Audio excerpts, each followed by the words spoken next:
Assalamualaikum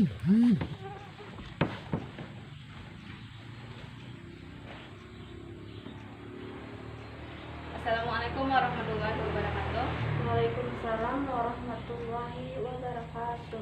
Selamat pagi. Pagi Bu. Bagaimana kabarnya? Baik, alhamdulillah. Apakah ada yang tidak hadir? Ada Bu. Siapa? Helma Mayreska, Mariatul Adawiyah, sakit. Lisa Kahayanti, tanpa keterangan. Sebelum memulai pelajaran kita pada hari ini, marilah kita membaca basmalah. Bismillahirrahmanirrahim. Semoga dengan membaca bismillah pelajaran kita hari ini berjalan dengan lancar. Apakah sudah tahu kita hari ini belajar apa? Belum tahu Bu. Kita hari ini akan belajar sejarah kebudayaan Islam. Kali ini Ibu akan membahas tentang peradaban bangsa Arab sebelum kedatangan Islam. Nah, yang pertama, kondisi masyarakat Arab pra-Islam. Setelah wafatnya Nabi Isa alaihissalam, kepemimpinan dunia mengalami kekosongan. Manusia makin banyak yang menyimpang dari ajaran yang telah dianut. Mereka memasukkan ajaran-ajaran yang ada serta mengubah isi kitab sucinya. Dalam kegelapan dan kegersangan ini, Allah Subhanahu wa Ta'ala mengutus Nabi Muhammad sebagai utusan Rasul dengan membawa ajaran Islam. Secara geografis, menurut sejarawan Syalabi, Jazirah Arab dibagi ke dalam dua wilayah, yaitu bagian tengah dan bagian pinggiran. Bagian tengah terdiri dari gurun dan bukit, pasir, serta beberapa pegunungan yang tidak begitu tinggi, sehingga hujan tidak banyak turun. Akibatnya penduduk hidup berpindah-pindah dari satu tempat ke tempat yang lain, mengikuti turunnya hujan dan mencari tanah yang subur guna menghidupi unta dan ternaknya. Karena itu mereka disebut masyarakat nomaden. Dengan tipologi seperti ini, orang Arab merupakan suatu kelompok yang susah untuk mengembangkan kebudayaannya. Bagian pinggiran merupakan bagian maritim. Karena itu penduduknya tidak nomaden, sehingga mereka bisa mengembangkan kebudayaannya jauh lebih memungkinkan dibandingkan dengan masyarakat Baduy yang nomaden. Misalnya, mereka dapat mendirikan kota dan kerajaan. Kerajaan yang besar di antaranya adalah Yaman dan Hijaz. Di wilayah Hijaz inilah Islam mulai dilahirkan. Nah, yang kedua, adat kebiasaan. Lingkungan alam di mana suatu bangsa hidup serta berkembang mempunyai pengaruh yang besar dalam pembentukan tabiat, adat istiadat, sosial, ekonomi, dan budaya suatu bangsa. Dalam kaitan dengan pengaruh lingkungan bangsa Arab terhadap corak perkembangan Islam, para sejarawan merumuskan sejumlah karakteristik tabiat bangsa Arab yang mungkin mempengaruhi pertumbuhan Islam. Di antaranya, yang pertama, masyarakat Arab sangat cinta dan setia pada adat dan tradisi kabilahnya masing-masing yang tercermin dalam kegemarannya menjamu tamu-tamu atas nama kabilah.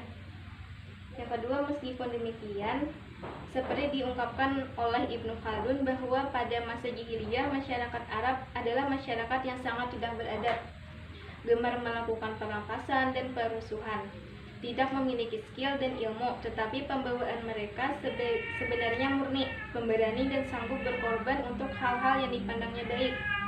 Nah, dari sini dapat disimpulkan bahwa masyarakat Arab pada saat itu mempunyai dua sifat sekaligus, yaitu sisi negatif dan sisi positif.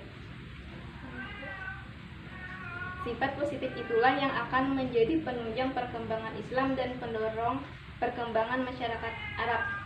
Sedangkan sifat negatif akan merusak kebesaran dan persatuan mereka. Kehidupan yang sangat getir dan keras di gurun pasir menyebabkan orang Arab mempunyai kebiasaan buruk yang diantara lain, yang pertama, memandang rendah derajat wanita dan membunuh bayi-bayi perempuan yang baru lahir. Wanita diperjualbelikan untuk menjadi pelampiasan nafsu laki-laki. Yang kedua itu suka meminum khamar yang memabukkan. Yang kedua, suka berjudi, mencuri, merampok, dan menghalalkan segala cara untuk mewujudkan keinginan. Yang keempat, menyembah berhala yang diletakkan di setiap rumah dan sudut kota. Berhala yang diagungkan oleh mereka adalah Lata, Uzza, dan lain-lain. Membunuh anak perempuan sejak nenek moyang karena takut akan mendatangkan aib bagi keluarga dan takut kelaparan. Yang terakhir, suka peperangan. Peperangan antara kabilah dapat terjadi hanya karena perkara sepele. Misalnya seorang dari satu kabilah menghina anggota kabilah lainnya. Perbedaan pendapat berkenaan dengan hak-hak perorangan yang segera melibatkan kabilah masing-masing. Nah, di sini Ibu akan memperlihatkan gambar.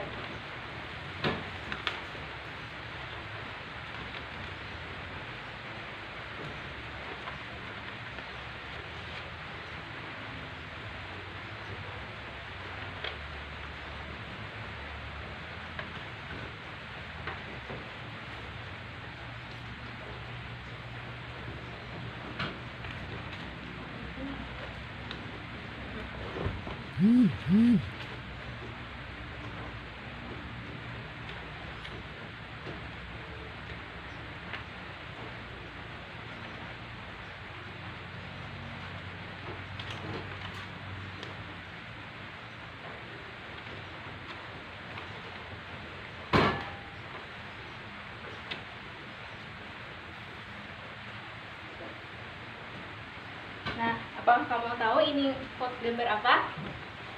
Itu foto Ka'bah, Bu. Yes. Ya, ini foto Ka'bah yang dikelilingi oleh patung-patung yang disembah oleh bangsa Arab pada zaman dahulu. Dan setelah ini gambar apa? Belum tahu, Bu. Ini adalah gambar patung-patung, dan di sini bangsa Arab menyembah patung-patung tersebut. Setelah itu yang ketiga, pemerintahan bangsa Arab. Sebelum datangnya agama Islam, masyarakat Arab tidak mengenal sistem pemerintahan. Masing-masing kabilah mempunyai pemerintahan sendiri yang dikepalai seorang syekh sebagai pemegang kekuasaan tertinggi dalam lingkungan kabilahnya.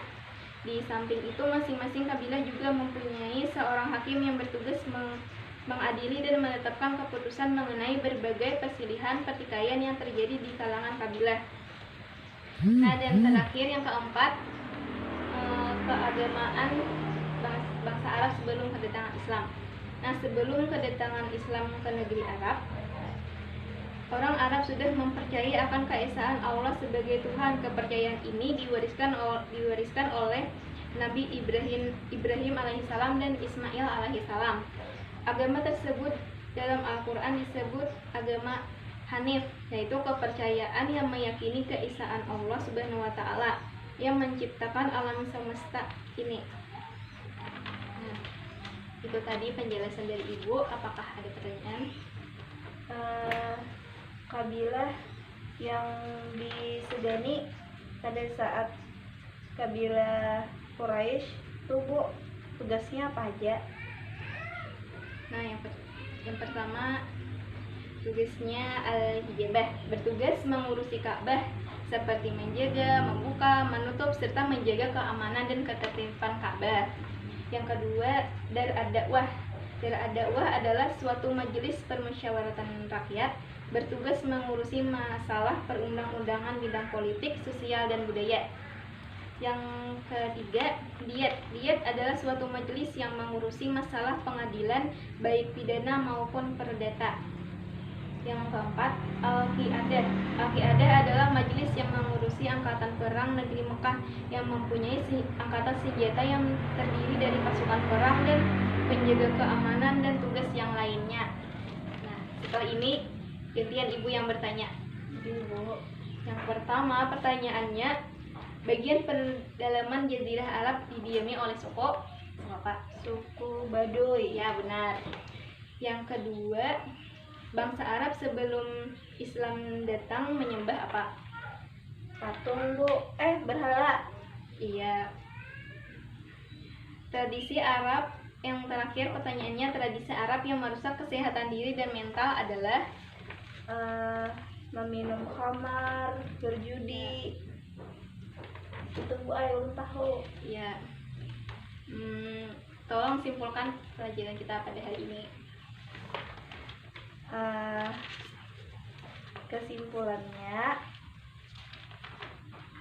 bangsa Arab pra-Islam tidak seburuk yang dibayangkan dan tidak semuanya berperilaku biadab dan bodoh. Hal tersebut dikarenakan bangsa Arab telah menjalin hubungan yang sangat baik dengan bangsa lain, seperti bangsa Romawi. Iya. Sebelum menutup pelajaran pada hari ini, Ibu mau memberikan kamu tugas untuk di rumah. Nah, mencari bahan bacaan sesuai materi tentang peradaban bangsa Arab sebelum kedatangan Islam. Dikumpulkan minggu depan. Dan kabari teman-teman yang lainnya yang tidak hadir ya, gitu. Sebelum menutup pelajaran hari ini, marilah kita membaca hamdalah. Alhamdulillahirabbil alamin. Yang semoga pelajaran hari ini bermanfaat.